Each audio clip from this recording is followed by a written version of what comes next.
I talk to a lot of entrepreneurs who tell me that they came up with an idea. I'm like, who is this idea for? Do you know anybody who has that problem? If you can't answer that question, that's insane. Like, what are you doing? Start with the customer who's in pain. Then find a way to actually solve the problem. What we did today is a founder's workshop. And this workshop today was all about finding the best people, the best culture, and the best money. We started the day with Dan Shore, and Dan graduated out of here. He created a company called Vice Cream.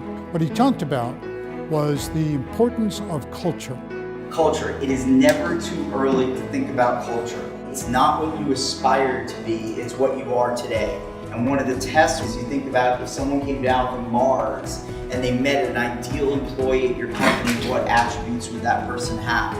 We went from pure culture to pretty much pure fundraising. When you're about to start raising capital, an important thing is to know yourself, right? And to know your business. Because some types of capital have different types of demands. I think the team is critical. There are a lot of B ideas, but with an A team, you're going to get execution. And you can have an A idea, and if the team is lousy, you're not going to invest.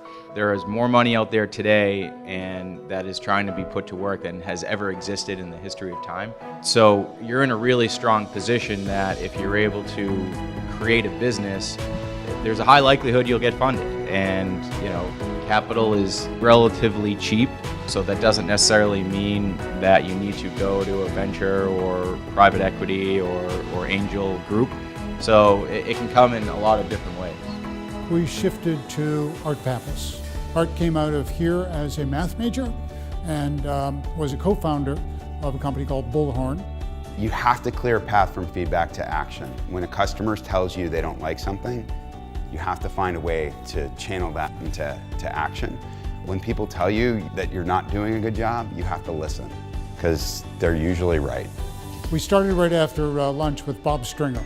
He has written a great book, culture.com, what it's like to form a culture. I was surprised that this thing called caring was so important to so many companies. The leader and the culture cared for their employees as people, not just contributors to the business. This is more than, ping pong tables and beer parties. It's a genuine sense of community. And then we brought it home by taking 4 of our best alums, and they shared best practices. Investing is game day, but you gotta practice beforehand.